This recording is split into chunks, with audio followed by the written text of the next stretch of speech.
Este livro é a obra literária mais extraordinária que este mundo já viu. A Bíblia supera em vendas qualquer uma publicação. Este livro foi traduzido para mais línguas que qualquer outro. Algumas pessoas confiaram de tal maneira na ideia de ser este o livro de Deus que até se dispuseram a morrer por este propósito. Mas nas mãos de Nero, essas pessoas serviram de comida aos leões ou foram queimadas vivas por Maria a Sanguinária, rainha da Inglaterra. Outros usaram este mesmo livro como justificativa para as cruzadas que mataram centenas de milhares de pessoas inocentes. Esta é a história de como a Bíblia sobreviveu desde o tempo de Moisés até alcançar o litoral da América a bordo do Mayflower.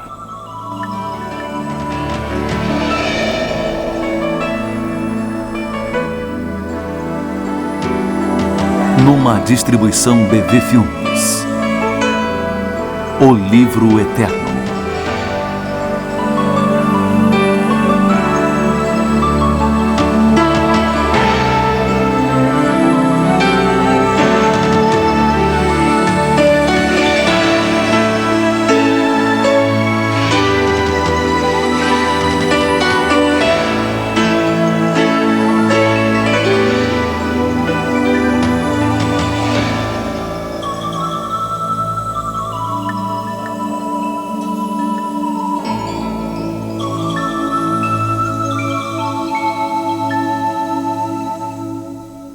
Volume 3, Sacrifício e a Palavra de Deus, Mártires da Bíblia, de 1395 a 1536 d.C. Após a morte de Wycliffe, os seus seguidores consideraram-se aptos a continuar operando independente da Igreja Romana. Eles, por exemplo, acreditavam no sacerdócio de todo e qualquer fiel e acreditavam ser perfeitamente apropriado que lhes fosse permitido administrar os sacramentos sem a autoridade de um bispo. E, além disso, havia um tremendo contraste entre a filosofia de Wycliffe e os sacerdotes romanos. Os seguidores de Wycliffe eram pessoas pobres. Os sacerdotes romanos possuíam uma opulência que os tornavam claramente contrastantes. Quando os wyclifistas saíam para pregar, eles pregavam usando a linguagem do povo. Já um sacerdote romano conduzia os cultos na língua morta do latim.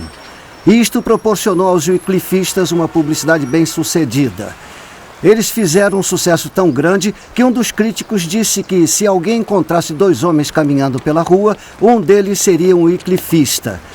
E isto deu a eles uma enorme coragem.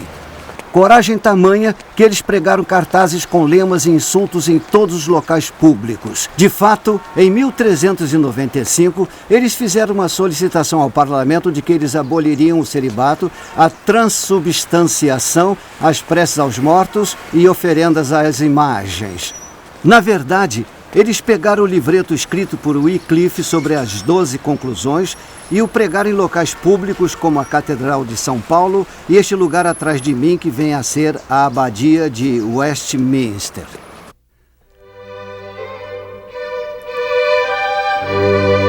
Isto causou um alvoroço entre os bispos e o clero. Isto significava uma blasfêmia contra a Igreja. Em 1399, o bispo de York associou-se ao rei Henrique VI. E foi ele quem colocou a coroa sobre a cabeça deste novo rei e disse a ele durante a coroação: para consolidar o trono, concilie o clero e sacrifique os lollardos. Lollardos era um termo ofensivo para os seguidores de Wycliffe, que significava resmungões. Henrique respondeu ao abade: eu serei o protetor da igreja. 2 anos depois, em 1401, o ato de queimar hereges foi sancionado pelo parlamento e o bispo de York havia realizado seus objetivos de contra-reforma.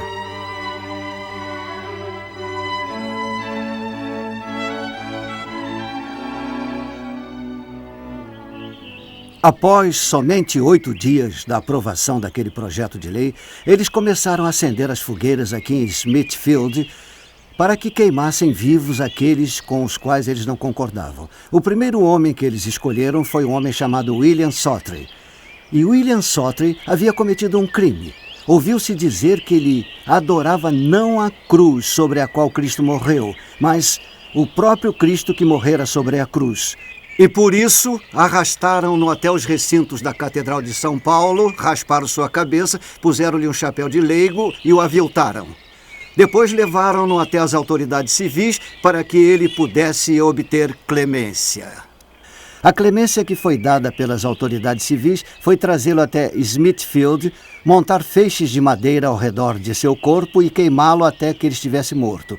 E ele foi apenas o primeiro de um enorme e nobre exército de wyclifistas que morreram por sua fé. A qualidade das pessoas perseguidas é exemplificada por Lord Caba. Ele se tornou um discípulo da teologia de Wycliffe. Ele foi levado a julgamento na Catedral de São Paulo em 23 de setembro de 1413. Quando ele foi interrogado e os sacerdotes, bradando, perguntaram sobre o que ele acreditava, ele respondeu: "Estou disposto a crer em tudo que Deus desejar, mas que o Papa tem autoridade para ensinar o que é contrário às Escrituras, nisso jamais poderei crer." Ele foi levado de volta à Torre de Londres. Ele foi levado imediatamente de volta à sua prisão e lhe deram 40 dias antes de sua pretendida execução. Durante esses 40 dias, eles esperavam que ele se retratasse, e sua retratação enfraqueceria a causa dos seguidores de Wycliffe. Mas algo impressionante aconteceu que não tem explicação. Sua prisão era a Torre de Londres, aqui atrás de mim, e na noite anterior à sua pretendida execução, ele escapou de lá.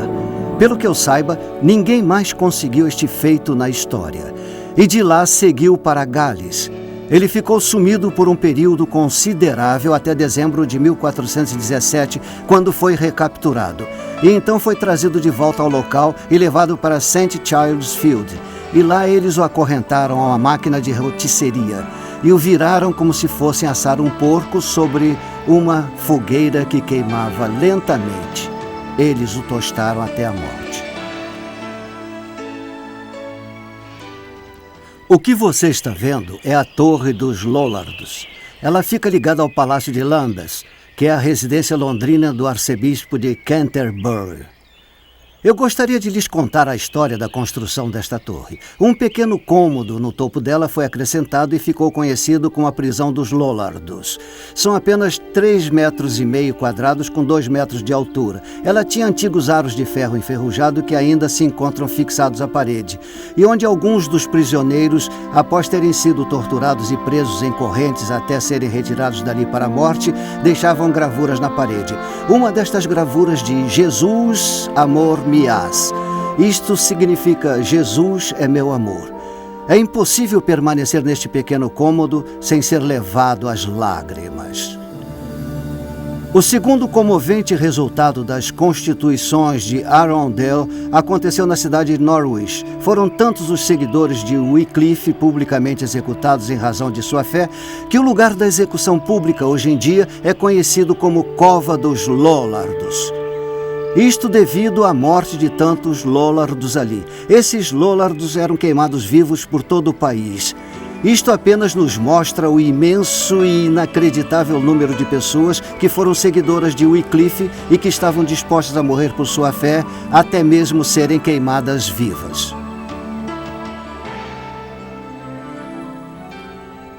Poucas cruzadas na história humana alcançaram o esmagador sucesso que obtiveram os seguidores de Wycliffe.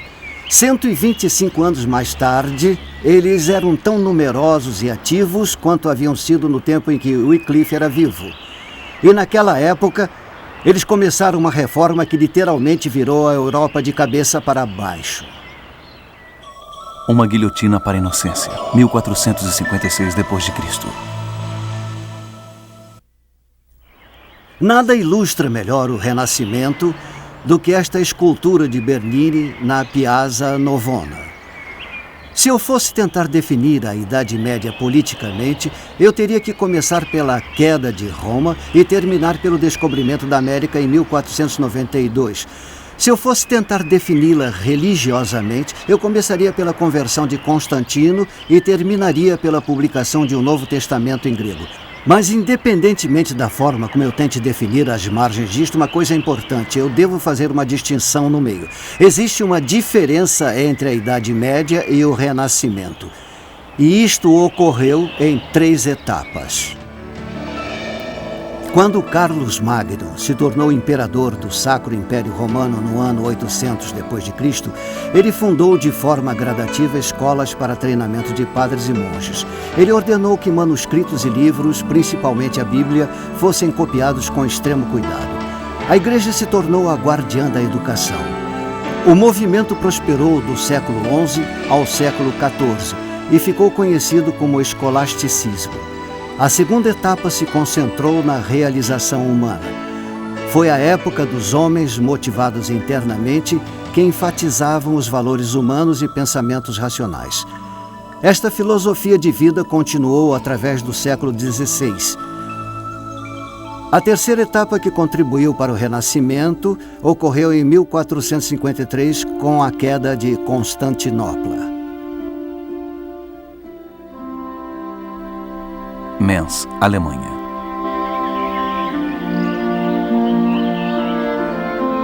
Muito obrigado. Apenas 3 anos após a queda de Constantinopla, a primeira Bíblia foi impressa aqui na cidade de Mainz. Isto aconteceu em 15 de agosto de 1456. E o homem responsável por trazer isto para nós foi um homem chamado Johannes Gutenberg. Estou sentado do lado de fora de uma cafeteria, com o mercado atrás de mim e a Catedral de Mainz ao fundo.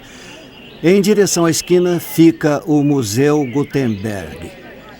Johannes Gutenberg não herdou este nome de seu pai. Na verdade, ele o adotou do lugar onde sua mãe nasceu. Mas a sua história é uma história de visão e de fracasso. É uma história fascinante e muito triste. Ocorre que a última de suas Bíblias a ser vendida foi vendida na cidade de Nova York por $5,5 milhões. No entanto, a história de sua vida é de sonho e frustração.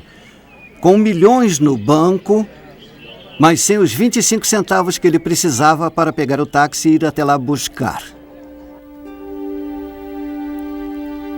Quando garoto, ele se divertia na oficina de seu pai entalhando separadamente as letras de seu nome em madeira macia. Ele as colocava sobre a mesa de seu pai quando o H caiu dentro de uma tina com tinta púrpura. Ele rapidamente o retirou e o deixou secando sobre um pedaço de papel. A impressão que ficou sobre o papel e em sua mente foi indelével. Foi então que a ideia de uma prensa com tipos móveis nasceu. Levou cerca de 40 anos para a prensa passar de uma ideia para uma realidade. Construir uma prensa era caro e exigia dinheiro, e dinheiro era justo o que ele não tinha. Por volta de 1450, um gráfico chamado Johann Faust investiu no novo empreendimento de Gutenberg. Quando Gutenberg entrou em dificuldades financeiras, Faust adotou procedimentos legais contra ele e aparentemente ganhou a causa, levando a prensa e as ferramentas para sua casa em Mainz. Lá, com auxílio de Peter Schoeffer, eles publicaram vários livros. Não se sabe se a Bíblia foi impressa antes desse processo judicial. Se tiver sido, toda a sua renda, sem dúvida, foi para Faust. Ele morreu em 1468. Estava pobre e foi esquecido. Ele foi enterrado numa pequena igreja franciscana aqui, mas essa igreja foi demolida e outra foi construída em seu lugar. E esta outra foi demolida e já não se pode encontrar seu túmulo hoje. Isso é muito triste, porque pegamos uma página da história humana e um homem que fez uma contribuição tão significante para ela, e a deixamos quase que completamente na irrelevância. Um homem que criou uma máquina que literalmente se tornou uma guilhotina para a ignorância na Idade Média. Ele morreu e foi esquecido. Veja bem, 30 anos após a sua morte, suas máquinas eram vistas em todas as grandes cidades por toda a Europa. Poderíamos ir a qualquer lugar de Roma a Barcelona e encontraríamos suas máquinas. Na cidade de Veneza, por exemplo, havia 150 em uma das oficinas impressoras. Se quiséssemos ir a Wittenberg, existia um homem lá chamado Locke, que antes de morrer havia impresso 100.000 Bíblias. Há um homem chamado William Caxton, que veio para o continente a negócios e, enquanto estava na cidade de Colônia, Ele conheceu o processo de impressão. Ele ficou fascinado. Quando voltou para a Inglaterra, levou uma prensa com ele e a instalou em Westminster. Ele produziu apenas 96 trabalhos separados com 18.000 páginas, mas deixou algo que levou os futuros reformistas a sonharem. E este sonho se tornou realidade. Brincando com Fogo, 1516 d.C. Durante esta retomada de conhecimentos, que ficou conhecida como Renascimento, o grego se tornou a importante língua dos humanistas daquela época. Em 26 de outubro de 1467, uma criança veio ao mundo e se tornaria o maior humanista de seu tempo. Seu pai, que era padre, lhe deu o nome de Erasmo. Seu irmão Peter e ele eram filhos ilegítimos, embora sua mãe e seu pai tenham se casado mais tarde. Ele tinha 8 anos de idade quando teve a oportunidade de educar-se. Ele foi para a escola Irmandade da Vida Comum, numa cidade chamada Deventer, e fez alguns amigos importantes lá, um dos quais viria a se tornar o futuro Papa. Quando ele tinha 11 anos de idade, sua mãe e seu pai morreram com a peste negra. Ele então se tornou interno num convento agostiniano e em 25 de abril de 1492 ele se tornou um monge agostiniano. Ele tinha um dom de escrever poemas, mas para aumentar sua renda, começou a aprender e ensinar grego. Ele foi convidado a estudar grego em Oxford. Foi recebido pela inteligência e conheceu um rapaz de 19 anos cujo nome era Thomas More, futuro chanceler da Inglaterra. Eles se tornaram eternos amigos.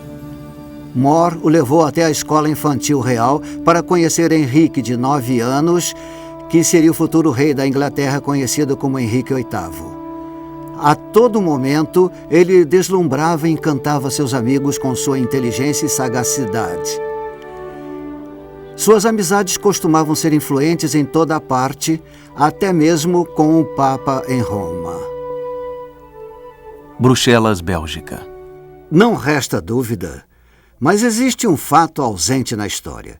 Este homem se tornou muito popular, mas o que criou esta popularidade? Sem dúvida nenhuma, foi sua literatura. E foi isso que me trouxe até a cidade de Bruxelas. Estou aqui porque esta é uma casa onde ele viveu e que foi reconstruída na metade do século XV com tijolos de Flandres. E ele não foi a única pessoa importante a viver aqui, pois um amigo seu, que mais tarde se tornara Papa em Roma, também viveu nesta casa. É hoje um museu. E este museu possui a maior coleção particular de seus escritos que é possível encontrar em qualquer lugar do mundo hoje. Quais escritos? Lembra que falamos no início sobre os poemas escritos nos anos de 1490? E depois isso abriu caminho para o Manual do Cristão Militante. Nesta obra, sua intenção não era condenar a Igreja. Ele só queria mostrar a eles que os dogmas e rituais da Igreja eram irrelevantes para a época em que ele vivia. E foi a primeira publicação do tipo feita por uma pessoa famosa. E que reações provocaram! Vejam bem, todos os homens sedentos pela reforma imediatamente o compreenderam, tanto que William Tyndale, por exemplo, a traduziu para o inglês, a imprimiu e a fez circular a seu próprio custo. Depois, lembrem-se que em 1505 ele morava na casa de Sir Thomas More, em Londres, e escreveu o seu Elogio da Loucura. Era sua análise da igreja de seu tempo. Ele acreditava que eles eram meros servos ou escravos, como queiram, da própria loucura. Isso incluía reis, bispos, príncipes e até papas. Foi esta a razão pela qual, quando olhamos para algumas destas obras aqui, vemos partes delas incertas e adaptadas. As pessoas que pertenciam à Igreja Católica naquela época estavam preocupadas com o que ele estava fazendo, acreditando que ele estava alimentando o que basicamente dividiria a Igreja. E não resta dúvida quanto a isso, de fato dividiu a Igreja. E desta forma nos levou à mais significante obra que ele escreveu em toda a sua vida. O ano é 1516. Ele havia começado a fazer sua tradução do Novo Testamento em grego anteriormente e terminou quando era professor no Queen's College, em Cambridge. E aquela torre chamada Torre de Erasmo é dedicada a ele porque esse foi o lugar onde ele terminou seu trabalho de tradução. Depois ele agrupou em uma página, por exemplo, dividida em 2. Em uma metade ele colocou o texto em grego e na outra metade ele colocou suas traduções em latim. E então ele dedicou todo o seu trabalho ao Papa Leão X.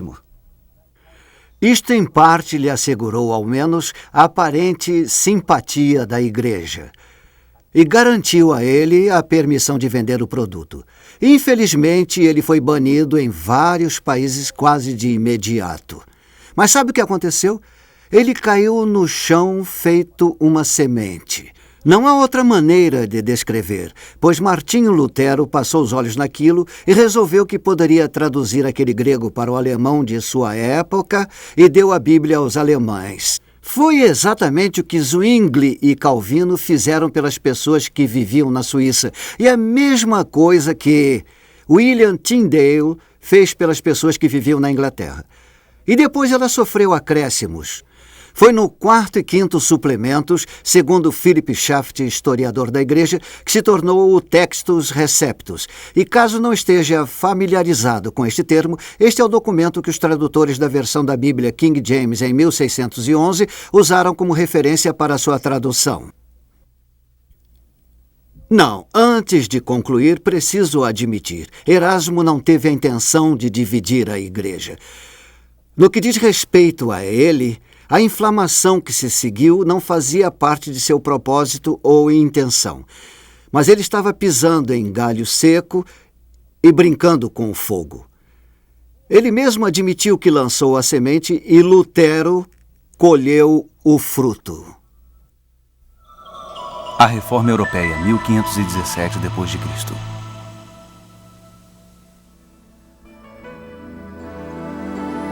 Um homem está acima de todos os outros quando se fala em reforma protestante, Martinho Lutero. Ele foi o epicentro desta ruptura com a Igreja Católica, mas ele também exerceria um papel vital na história da Bíblia. Martinho Lutero nasceu em 10 de novembro de 1483.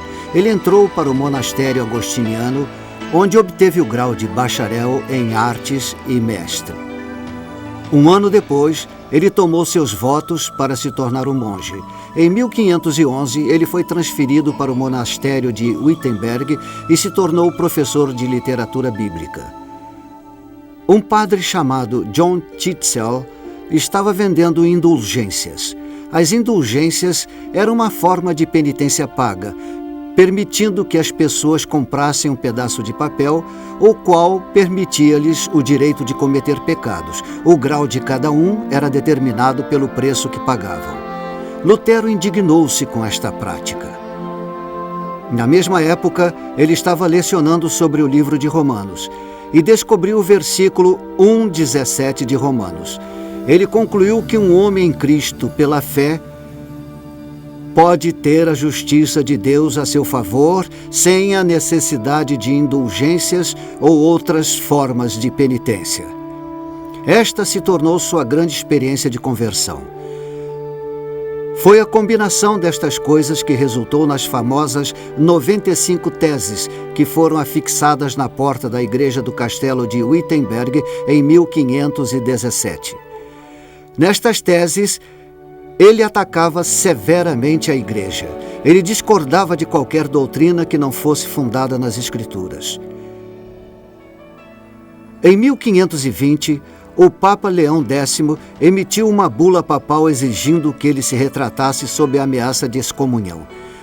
Em 1521, numa assembleia em Worms, ele fez sua declaração imortal. Aqui estou, minha consciência é cativa da palavra de Deus. Este é o local atual desta marcante reunião.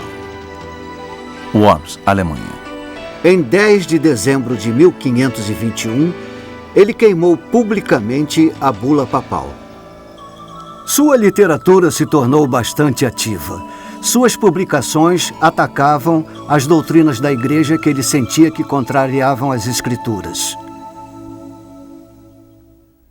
Eu me encontro numa sala onde este homem viveu.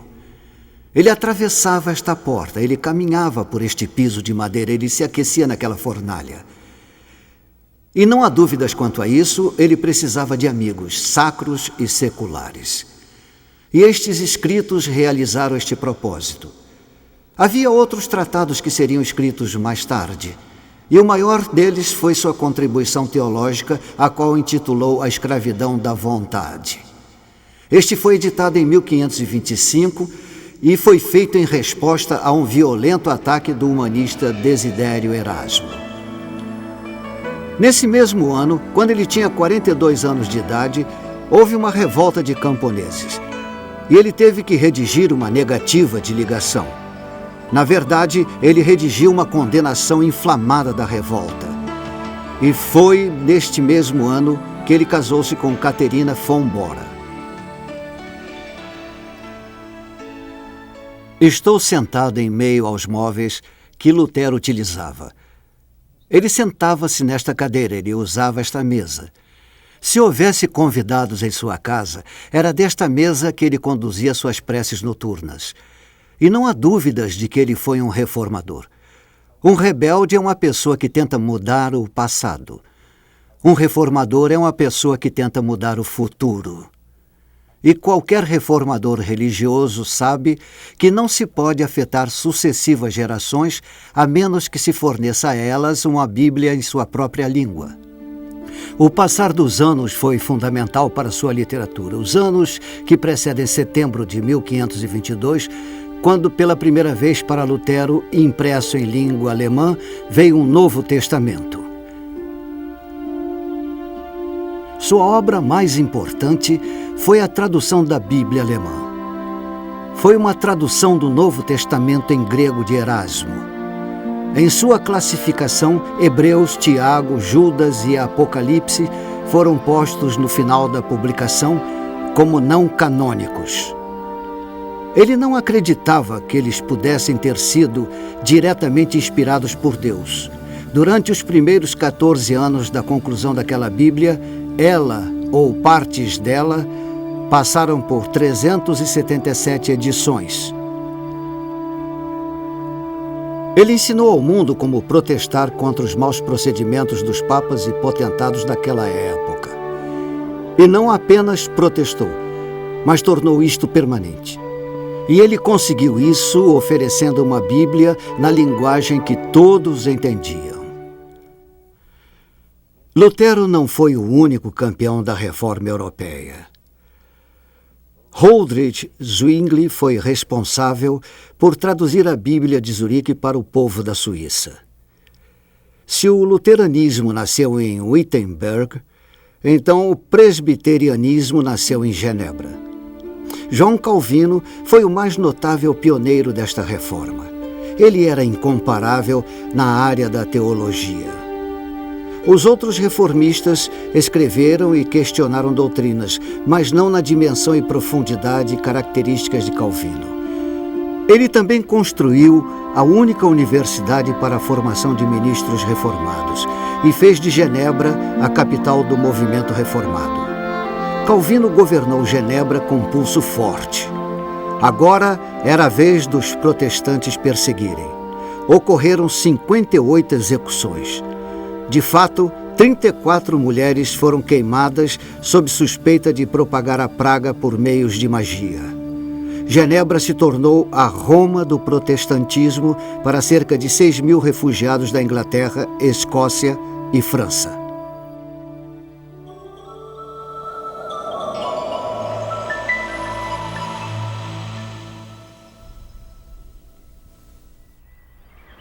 Estou sentado aqui numa ponte sobre o rio Cam, em Cambridge.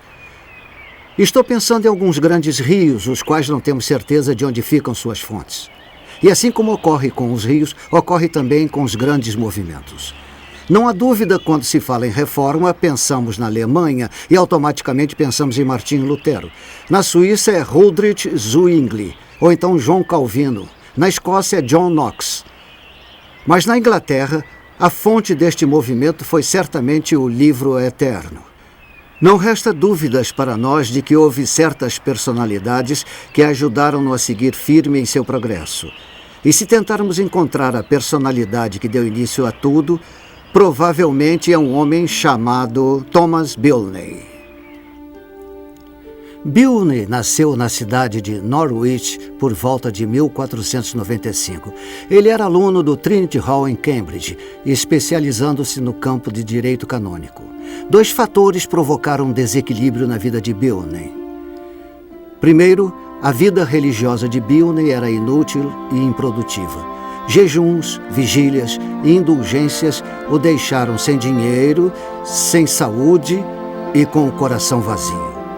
Segundo, o Novo Testamento em grego de Erasmo cruzou o seu caminho. Publicado no ano anterior, ele havia sobrevivido à proibição em lista negra imposta a ele e era conhecido por fazer parte da subcultura religiosa de Cambridge. Uma noite, ele saiu e comprou uma cópia do Novo Testamento em grego de Erasmo no mercado negro. Ele chegou nas palavras de Paulo no versículo 1,15 de Timóteo, que dizia que Cristo veio ao mundo para salvar os pecadores, dos quais ele era o principal. Estas palavras acertaram em cheio seu coração. Naquele momento, ele passou a crer no Cristo daquelas páginas. A dúvida deu espaço para a sua segurança, e uma alegria efervescente dominou seu coração. Ele tinha que dividir sua recém-descoberta fé com os outros. Ele escolheu o The White Horse Inn como campo onde plantar sua semente. Era um bar onde os superiores acadêmicos de Cambridge se reuniam e discutiam assuntos proibidos na sala de aula. Tinha o apelido de Pequena Alemanha, por serem discutidos muitos dos escritos de Lutero. Bilney levou seu Novo Testamento para a mesa de debates. O resultado foi avassalador.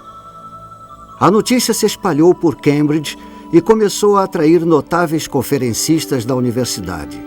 Mas estes homens estavam sendo convertidos pela revelação contida no Novo Testamento de Bilney. Deste pequeno grupo de homens, futuramente sairiam 2 arcebispos e 8 mártires. Mas dentre estes nobres acadêmicos, havia um jovem chamado William Tyndale.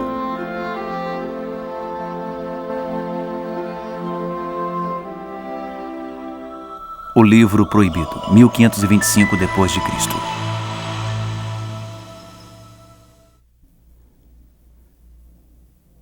Tyndale não era um estudante comum. Nascido em 1494, sabemos que ele recebeu seus diplomas em 1515 do Magdalen Hall em Oxford.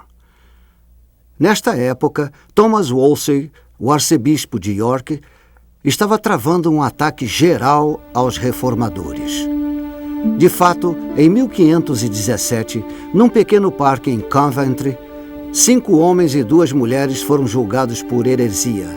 A acusação foi de que eles estavam ensinando a seus filhos a prece do Senhor e os 10 mandamentos em inglês. Eles foram considerados culpados e queimados vivos em praça pública. Wolsey também foi implacável em sua busca por livros proibidos em Oxford. A influência dos Lollardos ainda era fortemente sentida em Oxford, e Wolsey procurou destruir cada livro proibido no qual ele pusesse as mãos. Quando Tyndale ouviu falar da fraternidade White Horse Inn de Bilney em 1519, ele trocou Oxford pela mais tolerante Cambridge e associou-se a este grupo reservado de estudos da Bíblia.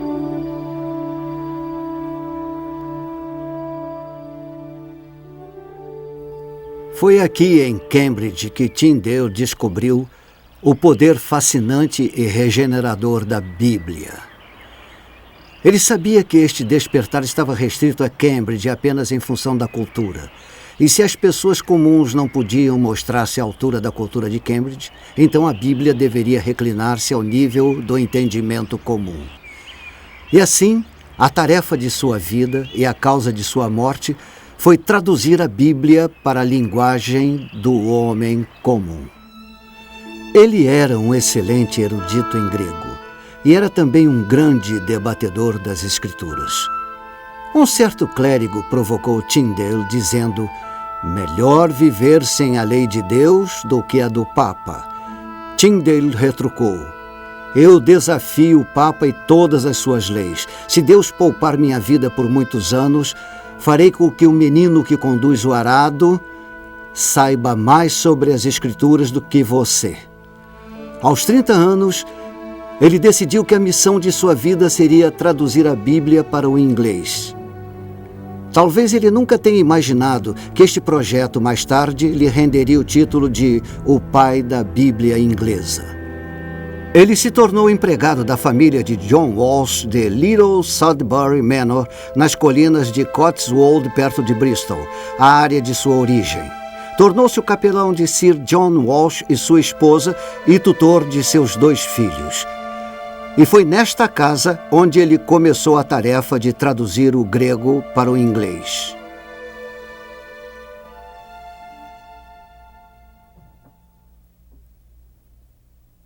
Este pequeno sótão era o quarto particular de William Tyndale, enquanto ele trabalhou para a família Walsh. Aqui ele dormia, aqui guardava seus livros e aqui estudava. A ideia lhe veio à mente de que, se o Novo Testamento em grego provocar um efeito tão profundo no mundo escolástico, o que uma Bíblia inglesa faria pelos lavradores? Neste exato momento, ele decidiu que iria traduzir o Novo Testamento em grego para o inglês. Ele apelou para o bispo de Londres, Cuthford Tunstall, para que revogasse a lei aprovada contra os Lollards, proibindo qualquer uso da Bíblia que não fosse em latim. Mas foi em vão. Tyndale, portanto, resolveu se exilar de sua terra natal e rumou para o continente para realizar sua grande missão.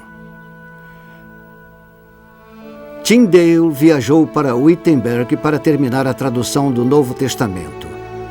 Lutero e Tyndale ficaram fortemente ligados pelo mesmo lema: sola scriptura, apenas a Sagrada Escritura. A cidade se tornou um refúgio para o foragido. A impressão foi a mais difícil tarefa de todas. Em Colônia, eles encontraram um propenso impressor. Mas espiões ingleses interromperam a operação atravessando a porta da frente, enquanto Tyndale escapava pelos fundos com as cópias que haviam sido finalizadas. Ele escapou por um triz. E então eles viajaram para Worms, onde encontraram outro propenso impressor.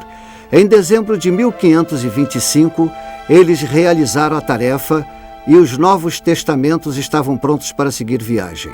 Ele fez boas amizades entre as autoridades portuárias de Londres e eles decidiram que a melhor maneira de contrabandear este livro proibido era colocando-os nos sacos de farinha que estavam sendo importados pela Inglaterra.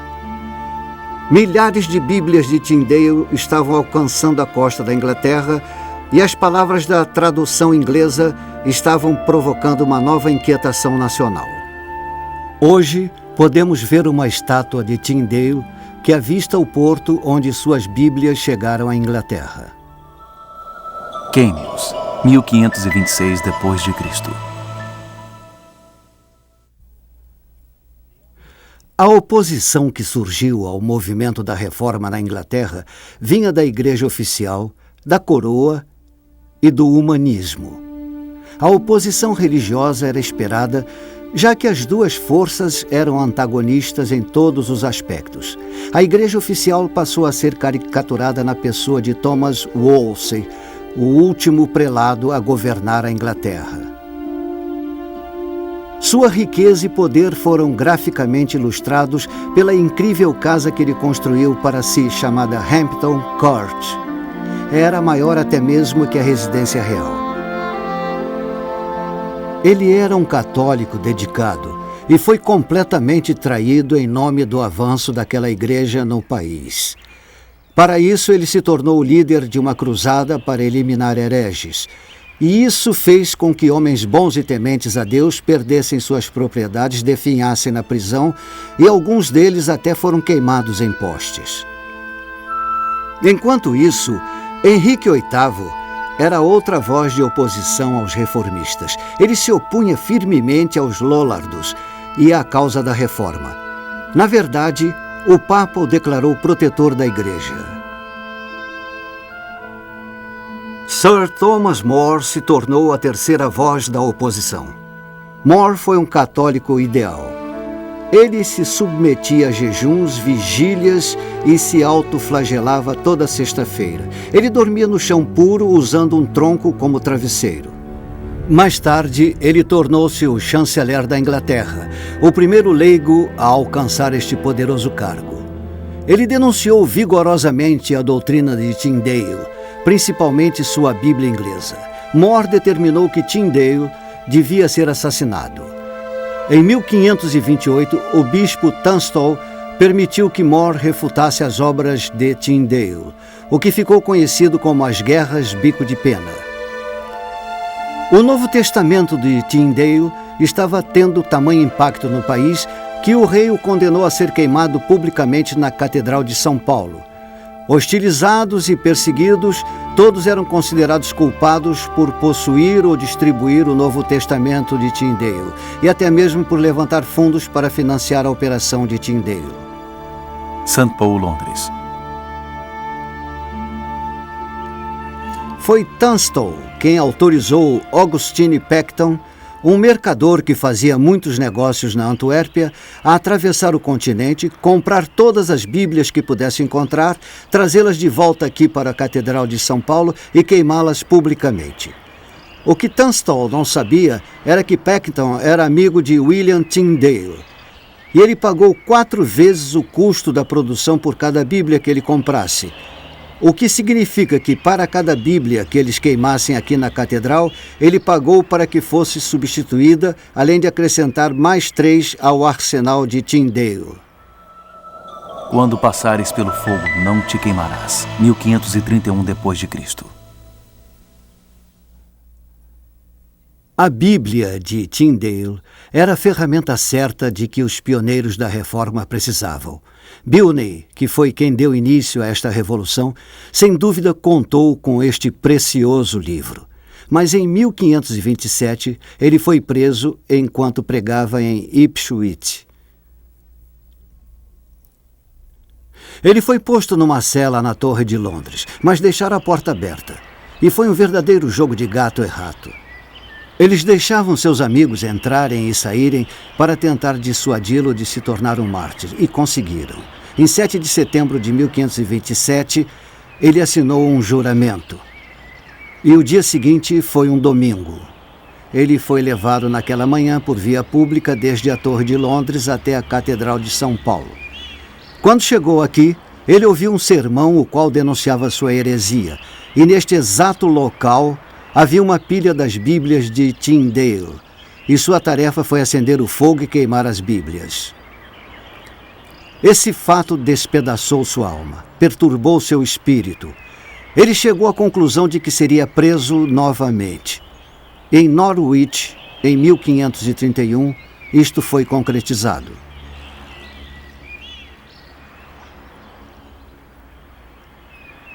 Embora tenha sido julgado em Londres, ele foi sentenciado a ser executado aqui na cidade de Norwich, porque este foi o lugar onde ele exercera maior influência. E ele passou sua última noite vivo, em 8 de agosto de 1531, em sua cela úmida e escura que fora construída em 1407. Havia uma mesa onde ele estava sentado fazendo sua última refeição, do outro lado daquela coluna.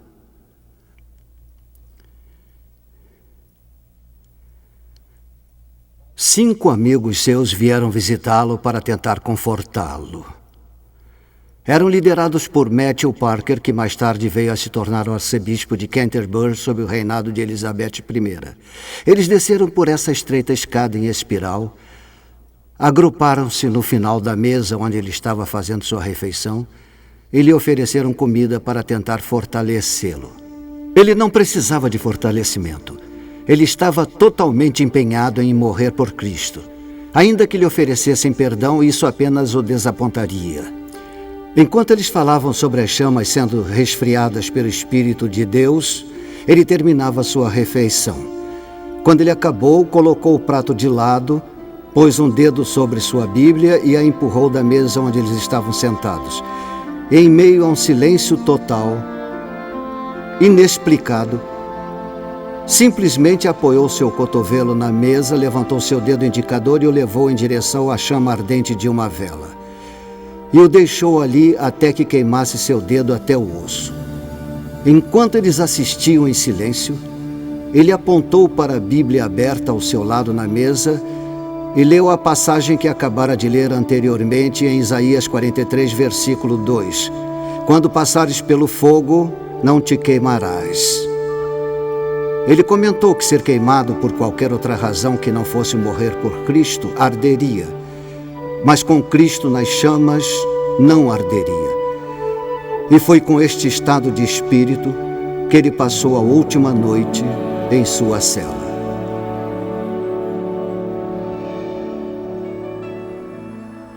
Quando o levaram da cela, cruzaram a Bishop's Bridge, e ele correu para abraçar o poste e agradeceu a Deus pelo privilégio de ter uma segunda oportunidade de morrer por Cristo. Ele foi um nobre exemplo aos seus contemporâneos.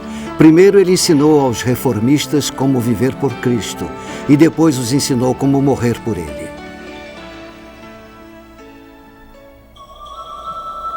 Os Heróis de Smithfield, 1531 d.C.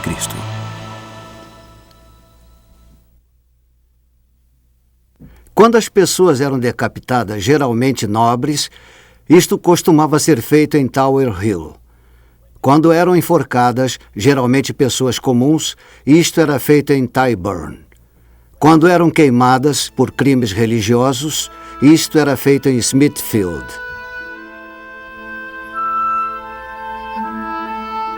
Uma estátua devia ser construída para os notáveis homens e mulheres que foram queimados vivos aqui em Smithfield. Foram todos corajosos, mas alguns deles demonstraram um valor excepcional. Eles eram humanos, não podemos esquecer.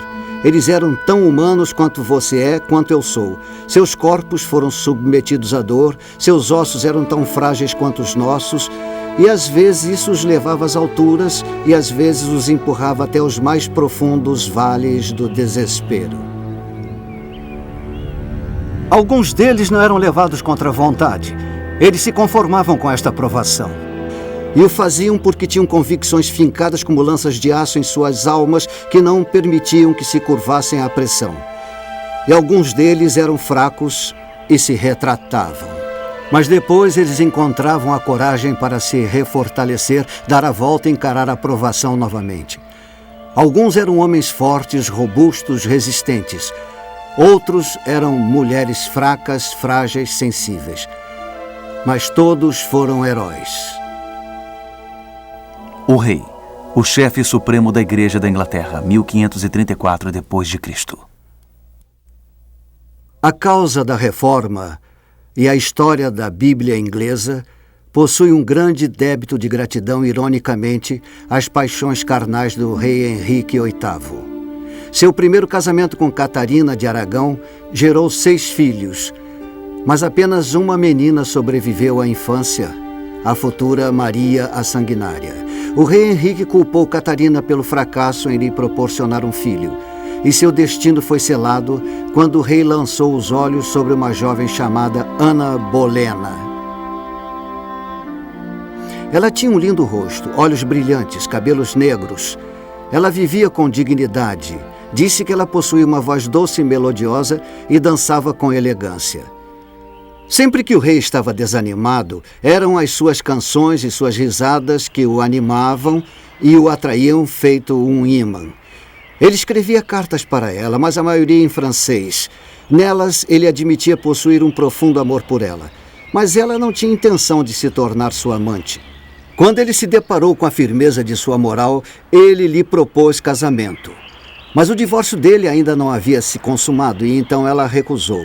Quando ele apelou ao pai dela para que o ajudasse na proposta, o pai a encorajou e ela decidiu que se ele realmente se divorciasse, se tornaria sua esposa.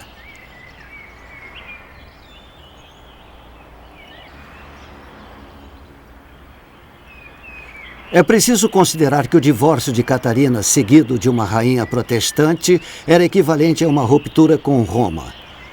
O cardeal Wolsey podia pressentir a calamidade. Ele foi incapaz de convencer o rei de que não devia pedir o divórcio, e igualmente incapaz de convencê-lo de que não devia se casar com Ana. E tornou-se inevitável, com a lei da gravidade, que isso significaria sua ruína. Um historiador colocou, e acho que colocou muito bem, ele disse que 1000 Wolseys não valeriam por uma Ana Bolena. Quando o Papa, por várias razões políticas, não concedeu o divórcio, Wolsey percebeu que havia perdido sua influência e o rei o substituiu por Sir Thomas More. O rei, aborrecido pela igreja não ter lhe concedido o divórcio de Catarina, tomou uma grandiosa decisão que romperia sua relação com Roma. Em 1534, o parlamento sancionou um ato designando o rei como o único e supremo chefe da Igreja da Inglaterra. Sir Thomas More não poderia aderir a esta decisão. Ele foi preso e posto na torre. Ele passou um ano lá e recusou-se retratar. Em razão disso, ele ficou conhecido como homem para todos os tempos. Ele foi levado a julgamento por alta traição e 7 dias depois foi executado do lado de fora da torre. Um homem chamado Thomas Cranmer desempenharia um papel significante no decorrer da história do livro eterno. Em 1533, ele foi consagrado arcebispo de Canterbury. Ele apoiava as decisões do rei. Foi ele quem declarou nulo o casamento com Catarina. Em 1º de junho de 1535, Cranmer coroou Ana Bolena como rainha e se tornou padrinho de sua filha, a futura Rainha Elizabeth. Senhor, abra os olhos do rei da Inglaterra, 1536 d.C. Quando o Novo Testamento de Tyndale alcançou as margens da Inglaterra, havia muitos na igreja e um no trono que acharam que a única maneira de deter as cópias era queimando-as. Caçadores de recompensa da Inglaterra viajavam por todo o continente usando disfarces e pagando por informações, mas todos sem sucesso. Ele começou a tradução do Velho Testamento. Mais tarde, mudou-se para Antuérpia, e embora o rei tivesse rompido com a Igreja Católica, ele ainda fazia forte oposição a Tyndale.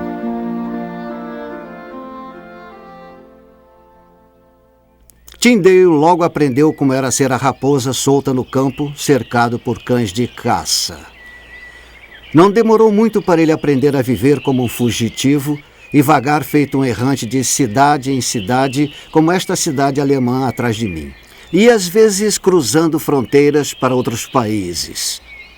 Ele usou vários disfarces, e o que o tornou particularmente difícil de ser localizado foi o fato dele falar 7 línguas com tamanha fluência que era impossível determinar qual era a sua língua nativa. Eu sinto muito sinceramente por este homem, embora ele esteja na história.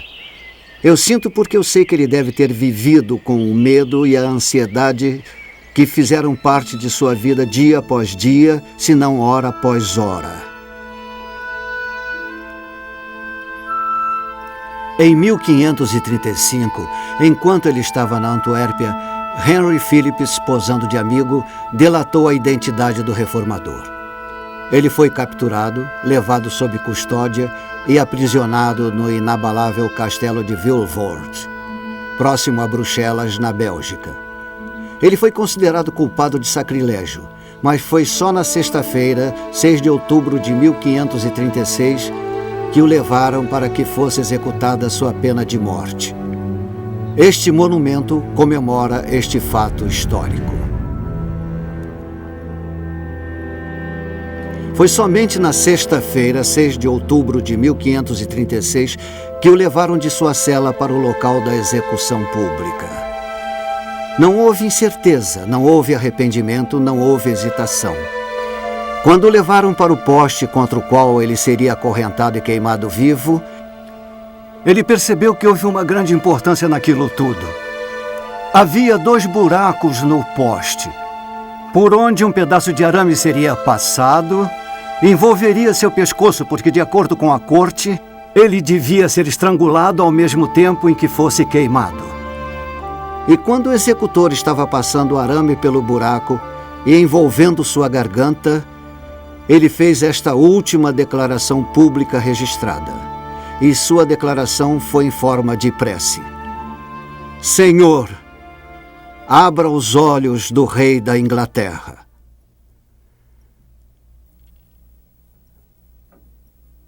Eles sufocaram sua voz, queimaram suas mãos, o aniquilaram e destruíram sua propriedade, queimando cada Bíblia encontrada. Embora apenas um exemplar de sua primeira edição do Novo Testamento tenha sobrevivido ao Holocausto Bíblico, seu empenho inspirou milhares, suas prioridades deram orientação ao movimento e sua tradução influenciou cada nova edição, até que sua obra, 90% inalterada, se tornou o livro mais vendido de todos os tempos, a versão King James de 1611.